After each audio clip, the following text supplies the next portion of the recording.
Le eché la gasolina mientras dormía. Vi cómo el líquido empapaba sus sábanas, su pijama, su cabello que tanto cuidaba. Encendí el fósforo y lo tiré sobre ella sin temblar. Las llamas la cubrieron en segundos. Despertó gritando, retorciéndose, intentando apagar el fuego con sus manos. Yo me quedé parada en la puerta mirándola arder. Sus gritos eran ensordecedores, pero no me moví.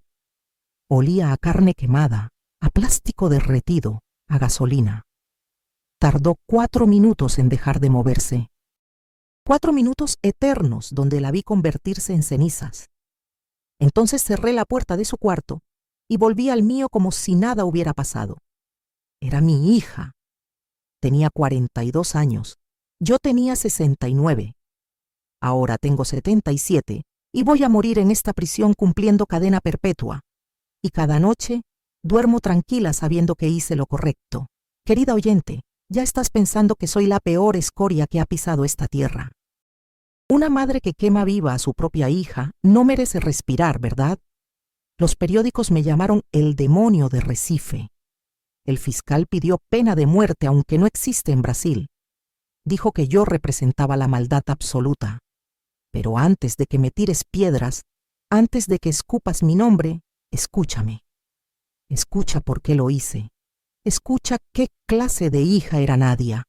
Escucha lo que nadie quiso oír en ese juicio. Los dueños de este canal me dieron esta última oportunidad de contar mi verdad antes de que me entierren en este cementerio de concreto. Van a recibir amenazas de muerte por darme voz, pero hay verdades que necesitan contarse aunque quemen tanto como ese fuego. Me llamo Teresinha Cordeiro. Nací en Recife, Pernambuco, hace 77 años en una familia de clase media baja. Mi padre era maestro de escuela, mi madre costurera. Teníamos lo justo. Nada de lujos, pero nunca nos faltó comida en la mesa. Fui hija única. Mis padres me adoraban. Me dieron educación, valores, todo su amor. Cuando cumplí 22 años conocí a Donato, un ingeniero 10 años mayor que trabajaba en construcción. Era serio, trabajador, responsable. Nos casamos al año. Fue un matrimonio tranquilo, sin grandes pasiones pero sin grandes problemas. Donato traía el dinero, yo manejaba la casa. Era la dinámica normal de esa época. A los 2 años de casada quedé embarazada. Fue un embarazo difícil, vómitos constantes, presión alta, amenazas de aborto. Pasé 6 meses en reposo, pero cuando nació Nadia, todo el sufrimiento valió la pena. Era hermosa. Cabello negro abundante, ojos grandes color café, piel perfecta. La bebé más linda que habías visto. Donato y yo la adorábamos. Le dábamos todo. Era nuestra princesa, nuestra razón de vivir. Los primeros años Nadia fue una niña normal, juguetona, risueña, cariñosa. Pero alrededor de los 5 años empezó a cambiar. Se volvió caprichosa, berrinchuda. Si no le dabas lo que quería, gritaba durante horas. Si la castigabas, rompía cosas. Pensamos que era una etapa. Los niños pasan por fases difíciles, pero no era una fase. Era su verdadera personalidad emergiendo. A los 7 años Nadia lastimó al perro de los vecinos.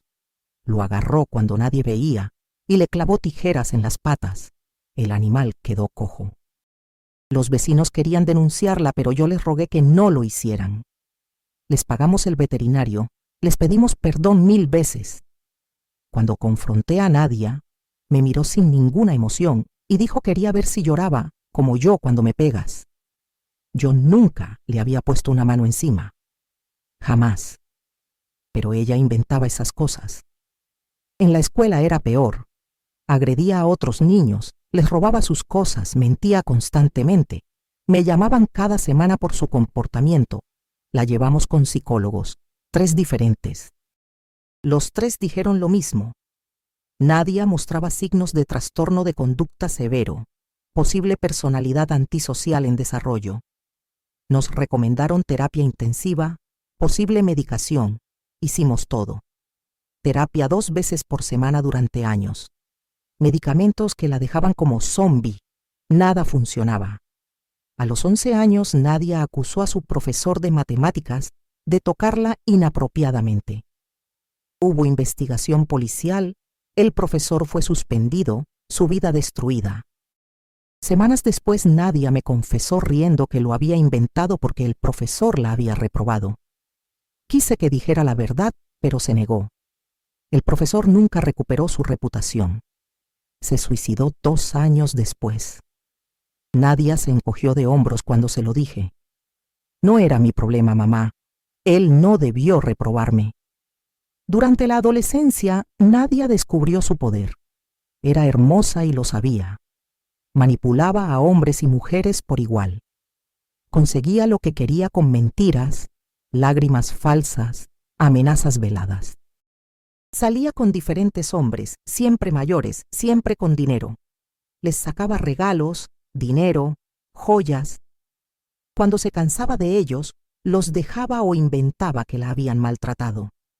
2 terminaron con órdenes de restricción falsas. 1 perdió su trabajo por las acusaciones. Donato y yo no sabíamos qué hacer. Intentamos ponerle límites, pero era inútil. Amenazaba con acusarnos de abuso, con irse y nunca volver, con matarse y dejar una nota culpándonos. Vivíamos aterrorizados de nuestra propia hija. Cuando cumplió 18 la echamos de la casa. No podíamos más. Donato desarrolló hipertensión por el estrés. Yo tenía úlceras. Necesitábamos paz. Nadia se fue, pero no desapareció. Aparecía cada tanto pidiendo dinero. Si no le dábamos, armaba escándalos. Gritaba en la calle que la habíamos abandonado, que éramos malos padres, que estaba muriendo de hambre. Los vecinos nos miraban con desprecio. Terminábamos dándole lo que pedía para que se fuera. A los 25, Nadia se casó con un empresario llamado Juliano. Hombre de 50 años, viudo, con 2 hijos adultos, rico, muy rico. Pensamos que finalmente ibas a sentar cabeza. Por 2 años no supimos nada de ella. Fue el periodo más tranquilo de nuestras vidas. Pero entonces Juliano apareció muerto. Supuesto suicidio. Se había tirado desde el balcón de su departamento en el piso 20. Nadia heredó todo: la casa, los negocios, las cuentas bancarias. Los hijos de Juliano intentaron impugnar el testamento, pero Nadia tenía todo legalmente amarrado. Vino a visitarnos después del funeral. Llegó en un auto de lujo, cubierta de joyas. Nos contó entre risas cómo había manipulado a Juliano para que cambiara su testamento, cómo lo había convencido de que sus hijos lo odiaban, cómo había puesto pastillas en su café la noche que murió para que estuviera confundido cuando lo empujó por ese balcón. Lo dijo así, casual, como quien cuenta una anécdota divertida. Yo no lo maté, mamá. Él solito se cayó. Yo solo lo ayudé un poquito a decidirse. Me quedé helada. Mi hija acababa de confesar un asesinato. Le dije que tenía que ir a la policía, que no podía vivir con eso. Nadia se rió en mi cara. Anda, mamá, denuncia a tu propia hija. A ver quién te cree. Ya me investigaron y cerraron el caso como suicidio. Tengo testigos que dirán que Juliano estaba deprimido. Si abres la boca, te hundo. Diré que tú y papá abusaron de mí toda mi infancia, que me obligaban a prostituirme, lo que sea necesario para destruirlos. Nadie va a creer a una vieja amargada sobre su exitosa hija. Se fue dejándonos destrozados. Donato no soportó la presión. 2 meses después tuvo un infarto masivo. Murió antes de llegar al hospital. Tenía 62 años. Nadia no fue al funeral. Me mandó flores con una tarjeta que decía: lástima por papá, llámame si necesitas algo. No la llamé. No quería volver a verla nunca. Pasaron 5 años. Viví sola en la casa, con mi pensión, y lo poco que Donato había dejado. Nadia seguía en su mundo de lujo. Me enteraba por los periódicos sociales. Salía con políticos, empresarios, gente importante. Siempre había un hombre nuevo en su vida. Y esos hombres tenían la extraña costumbre de morir o desaparecer después de un tiempo. Querida amiga, si esta historia te está removiendo algo, si conoces a alguien así, manipulador, sin conciencia, que destruye vidas sin pestañear, dame un me gusta. Presiona ese botón negro que dice suscribirse. Este canal necesita tu apoyo para seguir trayendo historias que incomodan, pero que necesitan escucharse. Porque lo que viene ahora es todavía peor. Hace 9 años Nadia apareció en mi puerta. Tenía 41 años, pero se veía de 30. Cirugías, tratamientos, todo pagado con el dinero de sus víctimas. Me dijo, necesito quedarme contigo un tiempo, mamá. Acabo de terminar una relación complicada y necesito descansar. Le dije que no era bienvenida, que no quería saber nada de ella. Nadia sonrió. Mamá, no te estoy pidiendo permiso. Esta casa es mía también. Papá me la dejó en el testamento. ¿Quieres que saque los papeles y te eche a la calle? Déjame quedarme y podemos coexistir en paz. Revisé el testamento de Donato. Era cierto. En un momento de debilidad, años atrás, Donato había puesto la casa a nombre de los dos. Nadia era copropietaria. Podía echarme legalmente. No tenía a dónde ir. Acepté que se quedara. Fue el infierno. Nadia convertía la casa en su prostíbulo personal. Traía hombres diferentes cada noche. Hacían ruido hasta la madrugada. Dejaban la casa hecha un desastre. Cuando le pedía respeto, se reía. Es mi casa, mamá. Hago lo que quiero. Si no te gusta, vete tú. Yo limpiaba, cocinaba, vivía encerrada en mi cuarto. Pero lo peor no eran los hombres. Lo peor era lo que descubrí 3 meses después de que llegara. Nadia estaba envenenándome. Lentamente, metódicamente. Ponía algo en mi comida. Al principio pensé que era mi imaginación. Me sentía mal del estómago, mareada, débil. Fui al médico. Me hicieron análisis. Tenía niveles extraños de arsénico en la sangre. El doctor preguntó si trabajaba con químicos, si había estado expuesta a algo. Le dije que no. Pero entonces entendí. Nadia me estaba matando. Despacio. Para que pareciera muerte natural por vejez.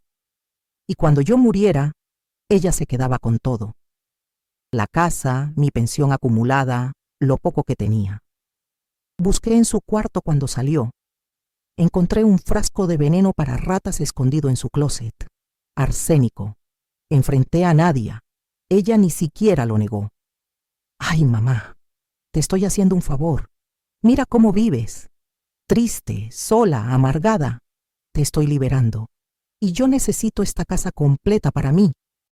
No me sirve tenerte aquí de estorbo.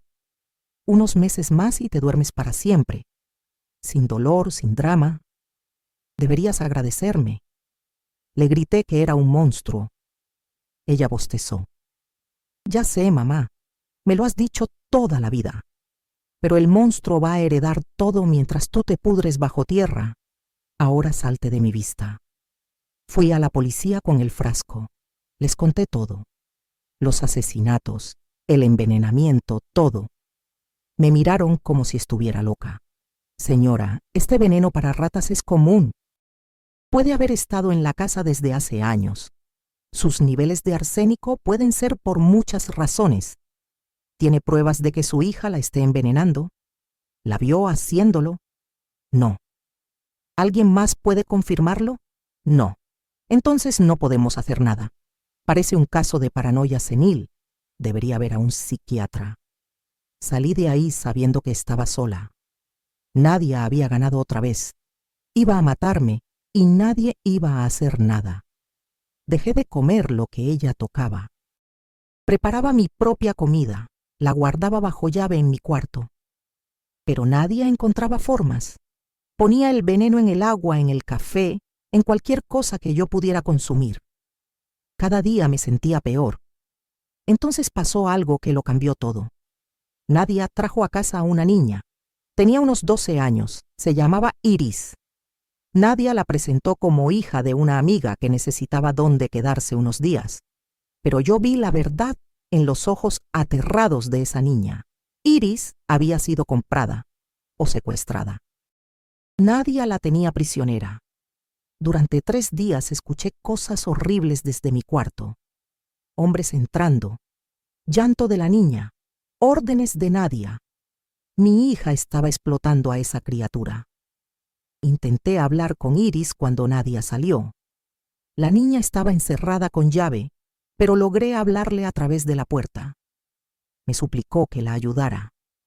Me dijo que Nadia la había comprado a su padre alcohólico por 5.000 reales, que la usaba para hacer videos que vendía en internet, que si no obedecía, Nadia la golpeaba con cables eléctricos. Esa noche no pude dormir. Mi propia hija no solo era asesina, era traficante de personas, pedófila, explotadora. Todo lo peor que un ser humano puede ser. Y yo había creado ese monstruo. Lo había parido, alimentado, intentado salvar durante años. A la mañana siguiente fui otra vez a la policía, esta vez con la historia de Iris. Les supliqué que fueran a la casa, que revisaran, que salvaran a esa niña. El mismo oficial me miró con fastidio. Señora Cordeiro, ya vinimos por su denuncia anterior. Fuimos a su casa mientras usted estaba aquí. Su hija nos mostró todo. No hay ninguna niña, no hay nada sospechoso. Su hija está muy preocupada por su salud mental. Dice que usted sufre de demencia, que inventa historias, que se niega a tomar sus medicamentos. Nos mostró recetas de un psiquiatra. Señora, necesita ayuda profesional. Me derrumbé ahí mismo en la comisaría. Nadia lo había planeado todo. Había escondido a Iris antes de que llegara la policía. Había falsificado recetas psiquiátricas a mi nombre. Me había pintado como una vieja loca para que nadie me creyera nunca. Era brillante en su maldad, absolutamente brillante. Volví a casa derrotada. Iris ya no estaba. Nadia me esperaba en la sala tomando vino. Pobre mamita, me dijo con esa sonrisa venenosa. Nadie te cree, nadie te va a creer nunca. Eres oficialmente una demente senil. Ahora puedo hacer lo que quiera, y si abres la boca, te interno en un psiquiátrico. He estado preparando el terreno durante meses. Tengo doctores listos para afirmar que estás incompetente. Así que cierra el pico, termínate de morir callada y déjame vivir mi vida. Le pregunté qué había hecho con Iris. Nadia se rió. La vendí, mamá, a un cliente muy generoso que paga bien por mercancía fresca. Ya está en otro estado, nunca la van a encontrar. Y van a venir más. Esta casa es perfecta para el negocio. Nadie sospecha de un vecindario tranquilo. Tú te quedas encerrada en tu cuarto como la loca que eres, y yo hago lo mío. Es el arreglo perfecto. Esa noche algo se rompió dentro de mí. No fue rabia, no fue venganza, fue claridad absoluta. Mi hija era un peligro para la humanidad. Iba a seguir matando, robando, explotando niños hasta que alguien la detuviera. Y ese alguien tenía que ser yo. La única persona en el mundo que conocía la verdad completa de lo que era. La única que podía detenerla porque nadie más lo haría. Durante 2 semanas la observé. Aprendí sus rutinas. Nadia tomaba pastillas para dormir todas las noches. 2 pastillas fuertes porque sufría de insomnio. Se acostaba a las 2 de la mañana después de sus actividades nocturnas. Dormía profundamente hasta las 11. Durante ese tiempo era completamente vulnerable. También descubrí dónde guardaba sus cosas importantes. Una caja fuerte en su closet. Una noche que salió, forcé la cerradura. Adentro encontré su verdadero tesoro. Videos. Cientos de videos en discos duros. Videos de ella con hombres que después aparecían muertos. Videos de niños siendo abusados. Videos de ella torturando personas. Documentación de cada uno de sus crímenes. Los guardaba como trofeos, como recuerdos de sus conquistas. copié todo en una memoria USB que escondí en mi cuarto. Esa era mi póliza de seguro. Si algo me pasaba, al menos existiría evidencia. También encontré documentos, identidades falsas, cuentas bancarias en paraísos fiscales, contactos de su red de tráfico. Mi hija no era solo una criminal, era parte de algo mucho más grande, una organización internacional de tráfico y explotación. Una semana después, Nadia trajo otra niña. Esta tenía unos 10 años. Se llamaba Violeta. Lloraba desconsoladamente en el cuarto donde Nadia la encerró. Esa noche escuché a Nadia haciendo llamadas, ofreciendo a Violeta al mejor postor, describiendo a esa criatura inocente como si fuera ganado, riendo mientras negociaba el precio de su sufrimiento. Ya no podía esperar más. Esa misma noche, cuando Nadia se durmió drogada por sus pastillas, actué. Fui al garaje y llené un bidón con gasolina del auto que Nadia guardaba ahí. Subí las escaleras despacio, evitando los escalones que crujían. Entré a su cuarto. Ella dormía boca arriba, roncando suavemente, completamente inconsciente. Abrí el bidón. El olor a gasolina llenó el cuarto. Empecé a echarla sobre su cama, sobre su cuerpo, sobre su cabello precioso que tanto cuidaba. El líquido empapó todo. Nadia se movió un poco, pero no despertó. Las pastillas eran muy fuertes. Seguí echando gasolina hasta vaciar el bidón. Entonces saqué los fósforos que había preparado. En ese momento Nadia abrió los ojos. Todavía atontada por las drogas, tardó unos segundos en procesar lo que veía. Su madre parada junto a su cama, ella empapada en gasolina, el olor abrumador. «Mamá, ¿qué hiciste?», murmuró confundida. Intentó levantarse, pero sus movimientos eran torpes, lentos. «Lo que tenía que hacer», le respondí. Encendí el fósforo, nuestras miradas se encontraron. En ese segundo vi miedo real en los ojos de Nadia, por primera vez en su vida. «No, mamá, no», alcanzó a decir. Tiré el fósforo sobre la cama. Las llamas se extendieron instantáneamente. El fuego cubrió todo en segundos. Nadia gritó. Un grito animal, primitivo, de terror absoluto.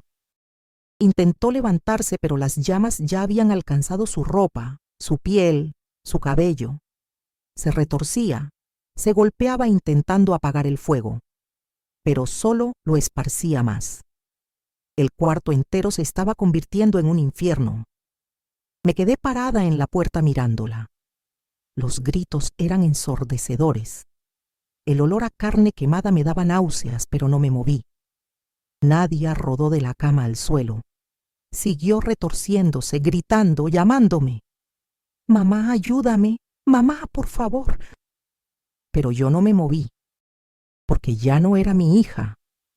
Hacía años que había dejado de serlo. Era solo un demonio tomando la forma de mi niña. Y los demonios tienen que arder. Tardó 4 minutos en dejar de moverse. Los minutos más largos de mi vida. Cuando finalmente se quedó quieta, solo quedaba un bulto carbonizado irreconocible. El cuarto era una hoguera. Las cortinas ardían, los muebles, todo. El humo llenaba la casa. Sabía que tenía minutos antes de que todo el lugar se incendiara. Corrí al cuarto donde estaba encerrada Violeta. Rompí la cerradura a patadas con una fuerza que no sabía que tenía. La niña estaba aterrada en una esquina.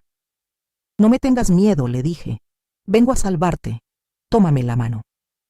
Ella dudó, pero finalmente me la dio. La saqué de la casa justo cuando las llamas empezaban a extenderse al pasillo. Afuera dejé a Violeta con los vecinos que ya estaban saliendo por el ruido. «Llamen a los bomberos», les dije. «Hay alguien adentro». Entonces me senté en la acera a esperar. Vi cómo mi casa, la casa donde había criado a ese monstruo, se consumía en llamas. Vi cómo llegaban los bomberos, la policía, las ambulancias. Vi cómo sacaban el cuerpo calcinado de Nadia. Un policía se me acercó. «Señora, ¿está bien? ¿Necesita atención médica?», Le dije, estoy bien. Yo lo hice, yo quemé a mi hija. Arréstenme. El policía pensó que estaba en shock. Señora, está confundida, venga, la llevamos al hospital. Pero yo insistí, no estoy confundida. La empapé en gasolina mientras dormía y le prendí fuego. Maté a mi propia hija y lo haría 1000 veces más. Ahí entendieron que hablaba en serio. Me esposaron, me leyeron mis derechos. En la patrulla les di la memoria USB. Aquí está toda la evidencia de lo que era Nadia Cordeiro. Asesinatos, tráfico de personas, explotación infantil, todo. Revísenlo y entenderán por qué hice lo que hice. El detective que la recibió era un hombre llamado Evandro. Me miró con una mezcla de horror y curiosidad. Señora, nada justifica quemar viva a una persona, menos a su propia hija. Lo que hay en esta memoria es irrelevante. Usted cometió homicidio con ensañamiento. En la estación me interrogaron durante horas. Les conté todo. Desde que Nadia era niña hasta esa noche. Los asesinatos que había cometido. El envenenamiento. Iris y Violeta. La red de tráfico. Todo. Escribían frenéticamente. Pero en sus caras veía escepticismo. Esta señora está loca. Escuché que uno le susurraba a otro. Inventó una historia elaborada para justificar que asesinó a su hija por dinero o por algún rencor personal. Procesaron la memoria USB. Tardaron 3 días. Cuando finalmente la revisaron, todo cambió. El detective Evandro vino a mi celda pálido como papel. Señora Cordeiro, necesito que me explique cómo obtuvo este material. Le dije que lo encontré en la caja fuerte de Nadia. Él negó con la cabeza incrédulo. Aquí hay evidencia de al menos 15 asesinatos, múltiples casos de tráfico de menores, conexiones con redes internacionales. Su hija era una de las criminales más buscadas en 3 países bajo diferentes identidades. Teníamos investigaciones abiertas, pero nunca pudimos conectarlas. Esto es enorme. Les pregunté si ahora me creían, si ahora entendían por qué tuve que hacer lo que hice. Evandro suspiró profundamente. Señora, entiendo que su hija era un monstruo, pero usted la quemó viva. La torturó hasta la muerte. Eso sigue siendo asesinato premeditado con crueldad extrema. No importa quién era ella, la ley no permite la justicia por mano propia. Le respondí. La ley tuvo 42 años para detenerla y no lo hizo. Yo tuve una noche e hice lo que todos ustedes no pudieron. El juicio fue un circo mediático, el caso de la madre que quemó viva a su hija traficante. Los periódicos no sabían si pintarme como heroína o demonio. Mi abogado, un defensor público llamado Sebastián, intentó argumentar defensa propia diferida, estado de necesidad, alteración mental. Presentó toda la evidencia de los crímenes de Nadia, los videos, los documentos, todo. Llamó a testificar a familias de las víctimas de Nadia, personas que habían perdido hijos, esposos, hermanos por culpa de ella. Todos dijeron que yo había hecho justicia donde el sistema falló. El fiscal se llamaba Godofredo Pineiro. Era un hombre ambicioso que veía mi caso como su escalera al éxito. Argumentó que yo era una asesina fría que había planeado meticulosamente el asesinato más cruel posible, que había quemado viva a mi propia hija mientras dormía indefensa, que el hecho de que Nadia fuera criminal no me daba derecho a torturarla hasta la muerte. Trajo expertos forenses que describieron en detalle cómo había muerto Nadia. El dolor extremo de quemarse viva. Los 4 minutos de agonía mientras yo miraba sin hacer nada. Pusieron a Violeta en el estrado, la niña que salvé. Ahora tenía 11 años y estaba con una familia adoptiva. Le preguntaron qué había visto esa noche. Violeta lloró. Dijo que escuchó gritos horribles, que olía a humo y a algo peor, que yo la saqué de ese cuarto y la salvé. Pero también dijo que mis manos olían a gasolina, que mis ojos parecían vacíos, como si no hubiera nadie adentro. El fiscal la usó para pintarme como una psicópata fría, capaz de matar y luego actuar como salvadora. Me pusieron en el estrado. El fiscal me destruyó. Me preguntó si había considerado otras opciones. Llamar a organizaciones internacionales, a fiscales federales, a medios de comunicación con la evidencia.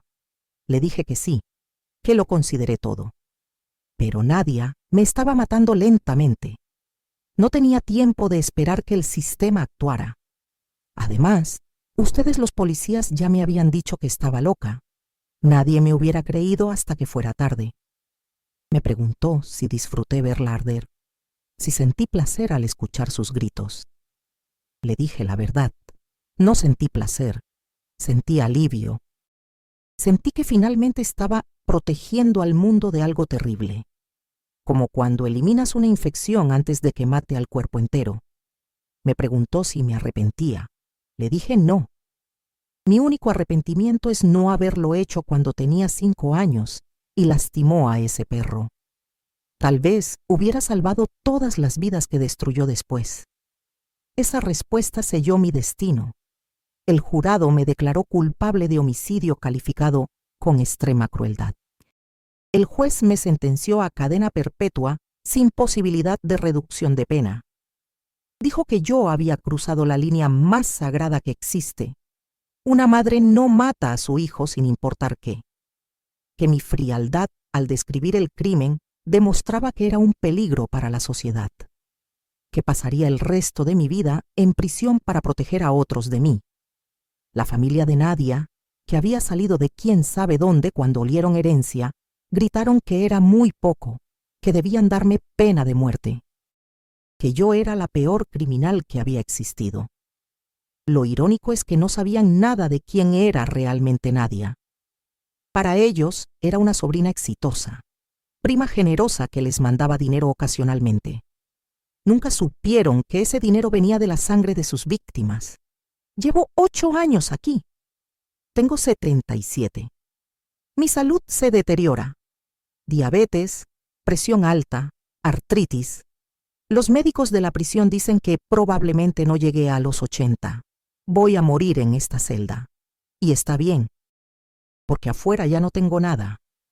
Donato está muerto. Nadia está muerta. Mi casa se quemó. No tengo amigos ni familia que me visite. Solo Sebastián viene cada 6 meses a ver cómo estoy. Pero algo pasó hace 3 años que le dio sentido a todo. La investigación de los crímenes de Nadia, basada en la evidencia que yo entregué, destapó toda la red. Arrestaron a 27 personas en 6 países. Rescataron a 43 niños que estaban siendo explotados. Cerraron 4 sitios web de pornografía infantil. Fue una de las operaciones más grandes contra tráfico humano en la historia de Brasil. Y todo empezó con esa memoria USB que saqué de la caja fuerte de Nadia. El detective Evandro vino a verme después de los arrestos. Me dijo, señora Teresinha, lo que usted hizo nos permitió desmantelar algo monstruoso. Salvó docenas de vidas. Ojalá hubiera otra forma en que pudiéramos agradecerle. Le dije, no necesito agradecimientos. Solo necesitaba que supieran que no estaba loca, que Nadia era exactamente lo que dije que era. Él asintió con tristeza. Tenía razón en todo.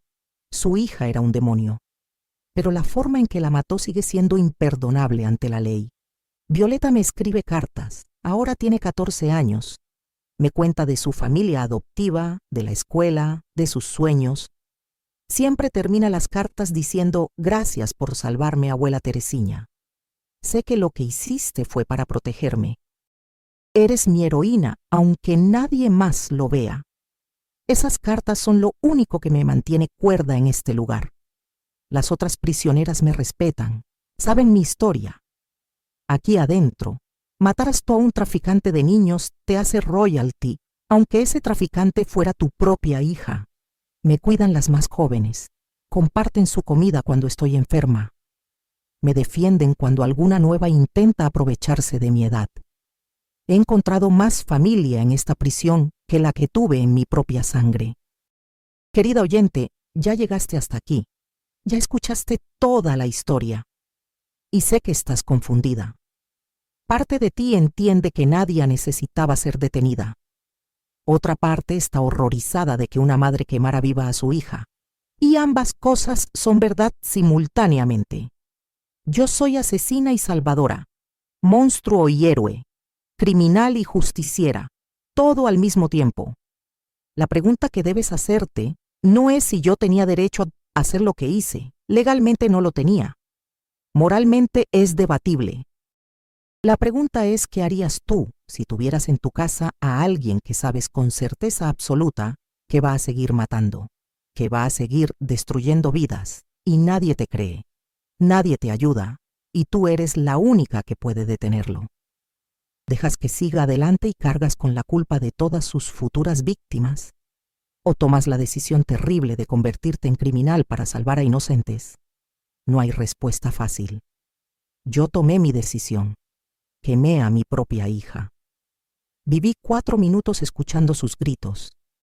Cargo con esa imagen cada noche antes de dormir, pero también cargo con la certeza de que 43 niños están vivos y libres porque yo actué, que 15 familias tienen justicia por sus seres queridos asesinados, que una red internacional de tráfico fue desmantelada. ¿Valió la pena? Para la sociedad, probablemente sí. Para mí, no lo sé. Algunas noches sueño con Nadia bebé, con esa criatura perfecta que cargué 9 meses, y me pregunto en qué momento se torció, si fue genética, crianza o simplemente maldad pura que nació con ella. Nunca tendré esa respuesta. Lo que sí sé es esto: los monstruos no siempre son extraños en callejones oscuros. A veces nacen en tu propia casa, duermen en la habitación de al lado, comparten tu apellido y tu sangre, y cuando el sistema falla en detenerlos, cuando la sociedad mira para otro lado, cuando eres la única barrera entre ese monstruo y sus futuras víctimas, tienes que decidir quién eres, víctima pasiva o activa, testigo silencioso o ejecutor. Yo decidí ser ejecutor. Me costó mi libertad, mi reputación, mi alma, pero salvó vidas. Y esa es mi moraleja, querida amiga. A veces no hay opciones buenas, solo opciones menos malas, y tienes que escoger sabiendo que vas a cargar con las consecuencias para siempre. No te pido que me perdones. No te pido que digas que hice bien. Solo te pido que entiendas que en este mundo hay grises infinitos entre el blanco y negro, y que yo vivo en el gris más oscuro posible. Asesina de mi propia hija, salvadora de docenas de niños, las dos cosas verdaderas, las dos imperdonables, las dos necesarias. Si mi historia te impactó, si te hizo reflexionar sobre la justicia, sobre los límites de la maternidad, sobre lo que harías en una situación imposible, dame un me gusta. Presiona ese botón negro que dice suscribirse. Este canal da voz a mujeres como yo, que vivimos en los márgenes de la moralidad porque las circunstancias nos empujaron ahí. Comenta si conoces casos de personas que el sistema no pudo detener. Tu historia merece ser escuchada también. Perdón por este video tan largo y tan oscuro. Pero historias como esta no se pueden contar en pedacitos lindos. Son sucias, complejas, dolorosas. Perdón si te dejé perturbada. Ese es mi legado ahora. Perturbar, incomodar, hacer preguntas que nadie quiere responder. Gracias por escucharme hasta el final sin juzgar. Gracias por darle a esta vieja criminal la oportunidad de explicar lo inexplicable. No sé cuánto tiempo más voy a vivir. Los doctores no son optimistas, pero al menos moriré sabiendo que alguien escuchó mi verdad completa. Que Dios te proteja de tener que tomar decisiones como las mías, que nunca conozcas la oscuridad que yo conocí. Y si algún día la conoces, que tengas el coraje de hacer lo correcto aunque lo correcto sea lo impensable. Gracias por acompañarme en esta confesión. Hasta el próximo video. O hasta nunca si mi corazón decide rendirse antes. De cualquier forma, Gracias por escuchar sin condenar. Eso es más de lo que el mundo me dio.